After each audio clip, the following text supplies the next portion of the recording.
Tantor Audio, a division of Recorded Books, presents This Time Around, a Bishop Family Novella by D. A. Young, narrated by Jair Bush.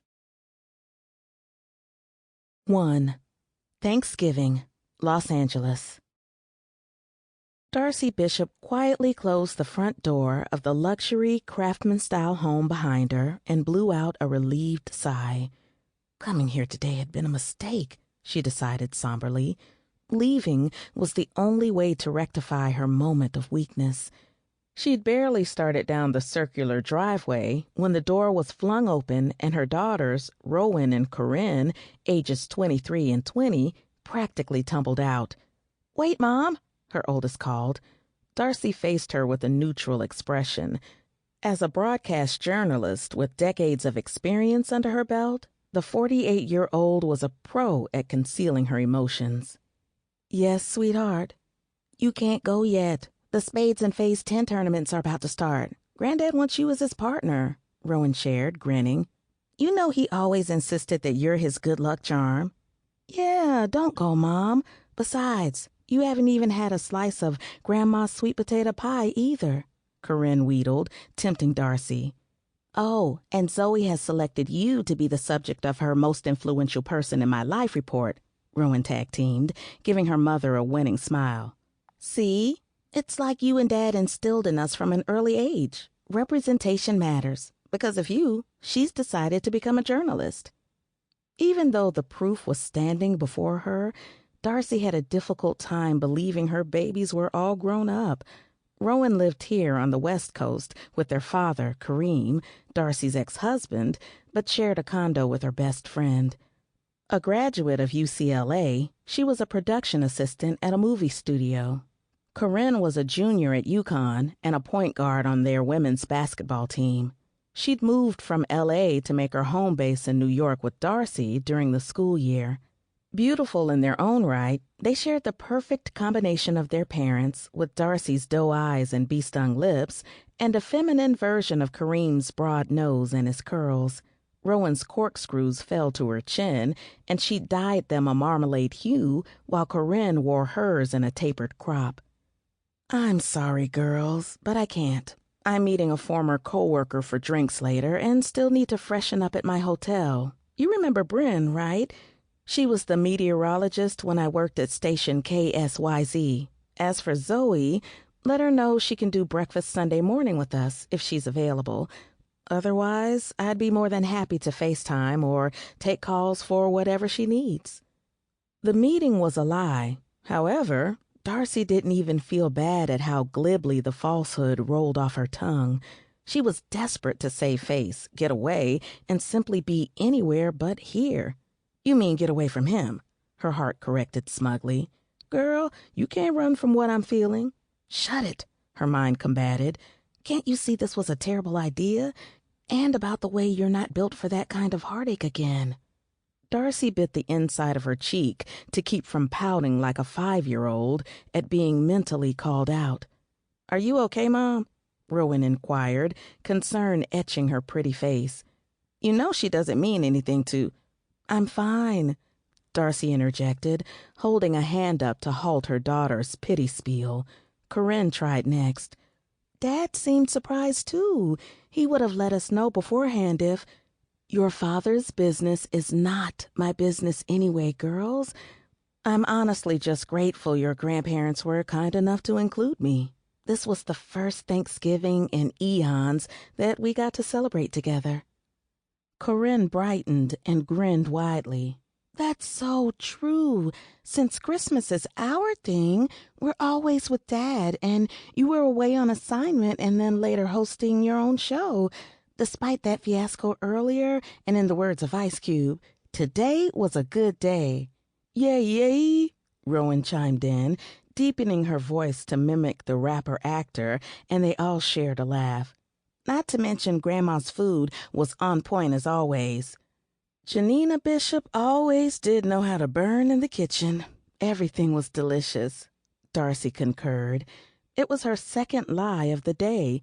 She might as well have been eating sawdust for all the attention she paid the food. Actually, Make that her third fib of the day.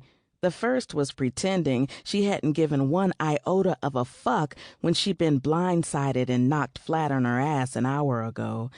In Darcy's former line of work, such could be an occupational hazard.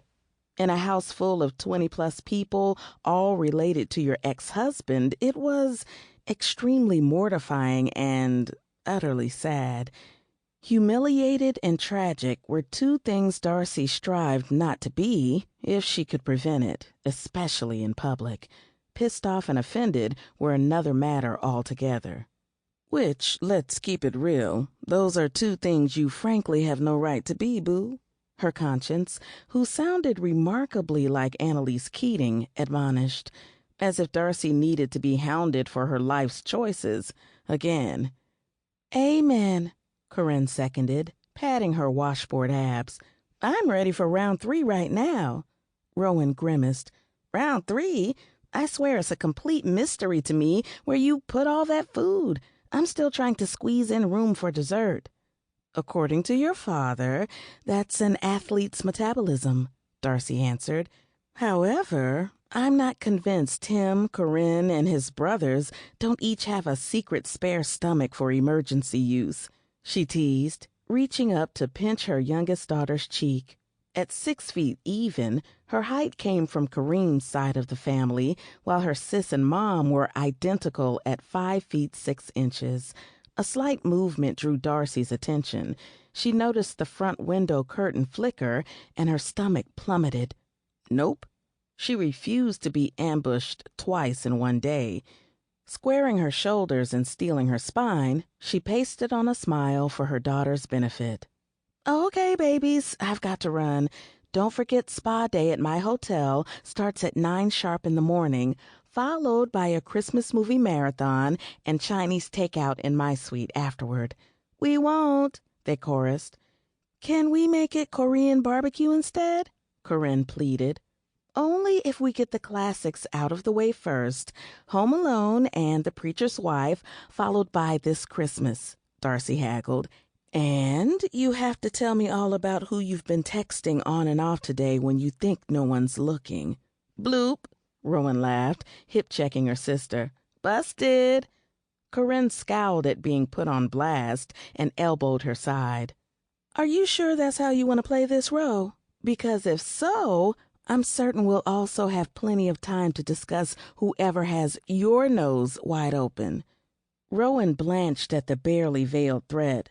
For the record, we weren't talking about me, but fine, I'll stay out of it.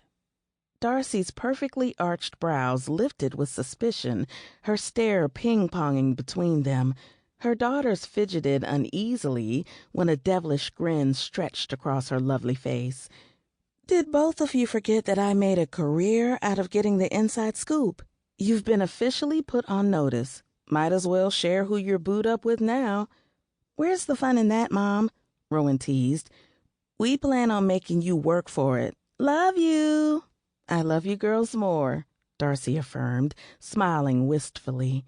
After one last round of lingering hugs, Rowan and Corinne retreated into the house. Darcy pivoted and continued on her way, missing them already. She checked her phone for the ETA on the Uber she'd arranged and frowned. Damn, he was still 10 minutes away.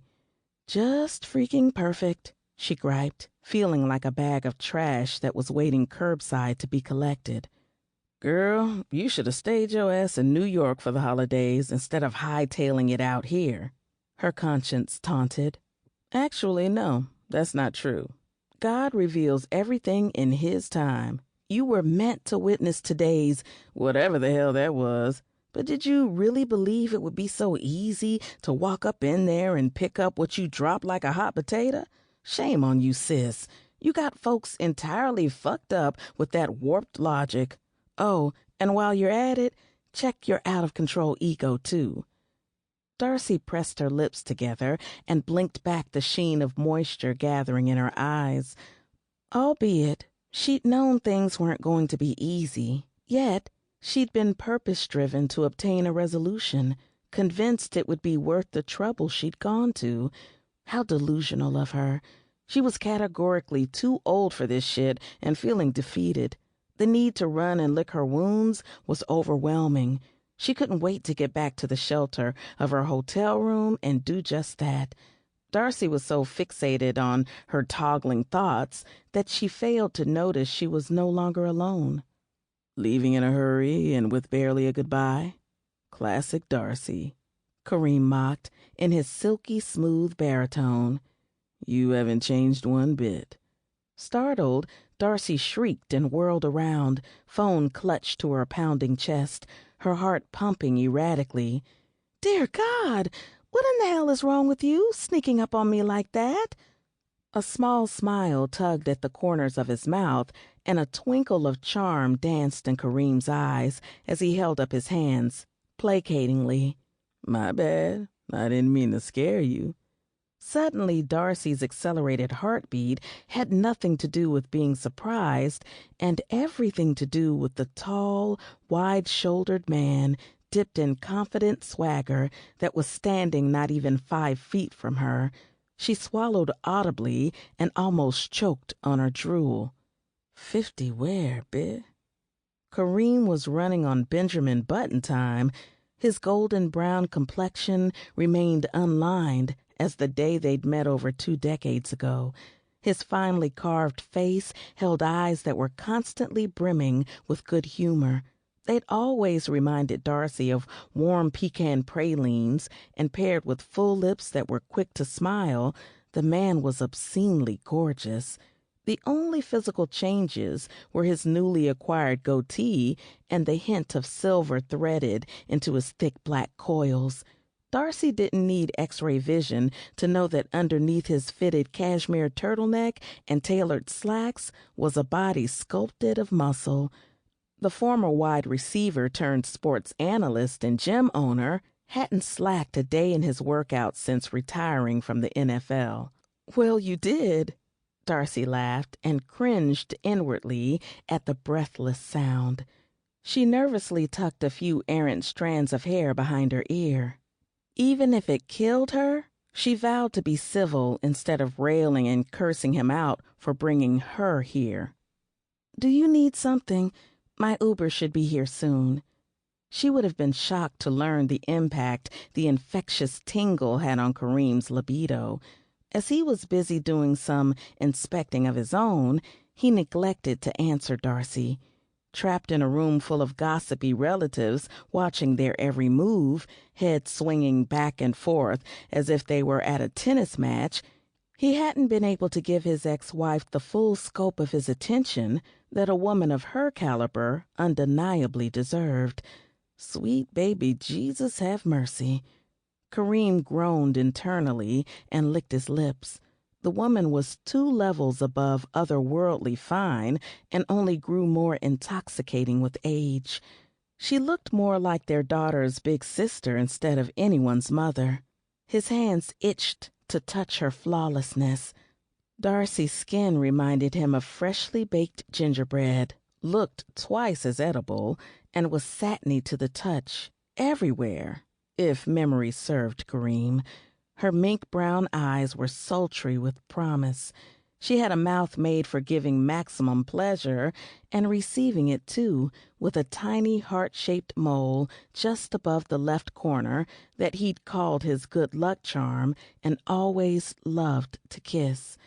She'd recently cut her shoulder-length hair. It was now a pixie style and deliberately mussed sexily.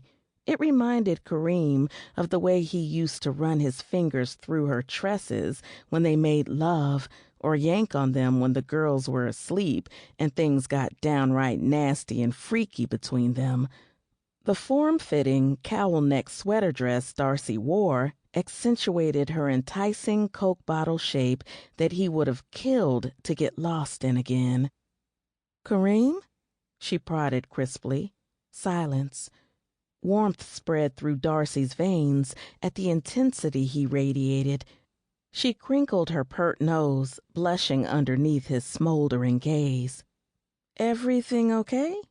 "Yeah, I was—" Karim stalled, shoving his hands in the front pockets of his pants to keep from reaching for her.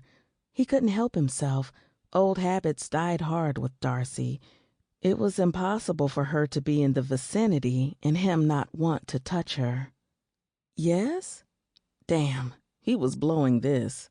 Call him a sentimental old fool or whatever, but Karim was still in his feelings that Darcy was actually here in the flesh.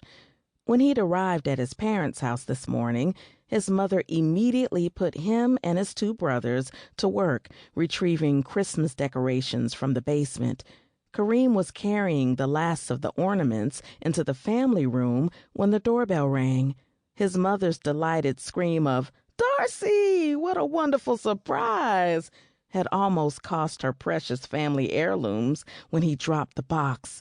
Luckily, his older brother Terence had caught it in the nick of time while he stood there, slack-jawed, oogling Darcy. Before he had a chance to approach, his mama had winked at him and swept her into the kitchen where all the females in his family over the age of 18 congregated to cook and kick back. Fuck it, he had nothing to lose at this point. "Do you really need to take off so soon? The games are just getting started, and there's a tree decorating party going on while everyone waits their turn. Us common folk sure would appreciate you gracing us with your celebrity presence for a little while longer." Karim grinned, and Darcy's heart stuttered. Holy hell, she'd forgotten how potent that thing was whenever he threw it around so casually. "I'm convinced Moms is onto something by hosting Thanksgiving dinner. At the end of the night, when everyone leaves, the entire house is ready for Christmas, outside lights included." Darcy laughed, and the low, honeyed sound shot straight to his groin, increasing the pressure behind his zipper. He was fucking hard, impossibly so. No big surprise there. This was the state she'd always reduced him to. Karim shifted subtly to alleviate his growing discomfort, to no avail. His stubborn dick was seeking relief and refused to comply. He took a deep breath, and her warm floral perfume teased his olfactory senses. It carried a hint of bourbon and vanilla that was very reminiscent of the delectable taste between her thighs. "And therein lies the method to the holiday madness. Janina is brilliant." "She's something, all right," he agreed affectionately, his adoration for his mother evident. "It was nice of you to bring them gifts."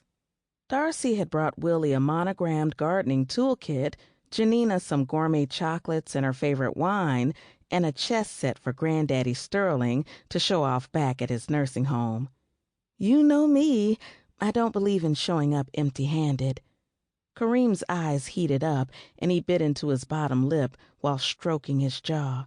Darcy was enthralled by his left eyebrow, inching up arrogantly. "You sure about that? I can distinctly recollect a momentous occasion when I was glad you showed up with nothing." "I remember," she piped out, blushing. Her face was flaming at his not-so-subtle way of forcing her to reminisce on the good times they'd shared a lifetime ago. Karim was referring to his first Super Bowl championship. Darcy's flight from Tel Aviv had been delayed due to inclement weather, thus making her miss the game. She'd arrived an hour later. Luckily, festivities were still going strong. When Darcy texted Karim to come out, he was surprised to see she had arranged a limo service for them and giddy to be greeted by his beloved, wearing nothing but a trench coat, thong, and stilettos. They'd spent several pleasurable hours driving around the city celebrating. By the time the couple emerged from the back, their red-faced driver was unable to make eye contact. Karim ensured he was compensated handsomely for his time and discretion. "Still, you didn't have to do all that. My folks were always happy you didn't divorce them also when you decided to make moves." Bone-crushing remorse knifed through Darcy, sobering her. She grimaced, hearing the faintest underlying discord spiking his tone. The feeling of being very much out of her element increased while Karim remained secure in his. That was the thing about him, though. He moved with such cordial ease that it shrouded his tenacity, drive, and intensity until you were standing in the eye of his storm, wondering how you got there and if you'd survive it. Presently, he was more calm than storm. However, the shadows were there, simmering in Kareem's eyes. "Damn it, where was a buffer when you needed one?" she silently groused. "Ouch. I suppose I deserve that." "You do, but I guess that's supposed to be water under the bridge, isn't it?" He moved closer to her. "Don't go, Darce. The last time we were under the same roof was Corey's high school graduation. Stay a while longer, and let's catch up." The warm, earthy notes in his cologne were sprinkled with citrus, titillating Darcy's senses. God, how she loved the soapy yet spicy fragrance on him. It evoked memories of Kareem imprinting the scent on her skin as they made love under tangled sheets, his hips driving into hers as he strove to go harder, get deeper inside of Darcy, while her nails clawing at his shoulders, back, and ass, encouraging him. The images were too vivid, too visceral for her not to be influenced. Awareness bewitched them. Unconsciously, she swayed toward Kareem, reciprocating his interest. He reached out and spanned her trim waist with his large hands, slowly reeling her in. Kareem didn't want to scare her away, not when this was the closest he'd come to touching her in years. Unable to resist, Darcy nestled into him, resting her palms on the expanse of his chest, branding him. Oh, God. Being in his arms again was a dream she'd feared would never come true. Her body rejoiced over the soothing comfort of his touch, while her head fit perfectly underneath his chin. Kareem's muscles flexed, turning to stone beneath her touch, and his heartbeat revved up. She tilted her head back, and their eyes locked. Darcy's throat dried up, and her sex clenched. The blatant hunger and desire in his molten gaze rivaled her own, completely ensnaring her. "Catch up on what, Kareem?" she whispered hoarsely. Her eyes flickered to his mouth. Damn, those soft, kissable lips. "Given our careers, our lives have always been open books for public consumption. Anything you need to know about me is on Al Gore's internet." An indecipherable shadow passed over her face, and her brow furrowed. Kareem noticed the tell, and it fueled his curiosity about her. He was convinced Darcy was hiding something and intent on figuring out what the big mystery was. "Books, huh?" His lips twisted. "Since I've always categorized you as a damn mystery, that makes sense. What do you mean, on what, baby? Well, for starters, why did you call me out of the blue 6 months ago?" Darcy was so stuck on Kareem suddenly shifting gears and calling her baby with that husky inflection of intimacy in his voice that she almost missed his question. Wait, 6 months ago. Shit. She cleared her throat and attempted to step back. Kareem's long tapered fingers, which had intimate knowledge of every inch on her body, tightened, holding her in place. God, she loved his hands. Those hands had cradled their daughters to his chest when they were born and held books during bedtime stories. They'd also grasped Rowan and Corinne's own while they learned to roller skate and taught them how to tie their shoelaces. "I'm afraid that I don't know what you're talking about, Kareem," Darcy insisted. "Liar, liar, pants on fire," her conscience cackled. He dipped his head, pouring that soulful rasp of his into Darcy's ear like it was a top-shelf whiskey. She shivered at its effect, scorching through her body. "Nah, don't do that, and for damn sure don't run from me. Stay, and let's talk," he urged. "Afterward, I'll drive you anywhere you want to go. Why did you call, Darce? Even when we were married, you always preferred texting to talking. Don't fucking stall me out now when we're finally face to face. Because hearing his voice, or the girls whenever she was on assignment, was a reminder of how much she loved them and missed them. Darcy had spent her illustrious career in a tangle of guilt and excitement. She loved her vocation to the point of not being willing to trade it for anything, not even time with her loved ones. There weren't that many black female broadcast journalists in Darcy's position.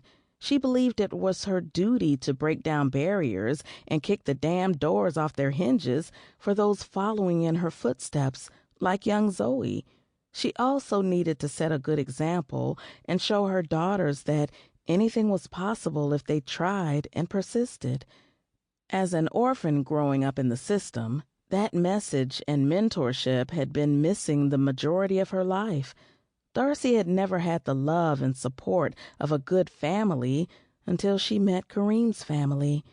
He brought her home for a barbecue after their second date. The Bishops unofficially adopted her into their rowdy, tight-knit fold with no hesitations or questions asked.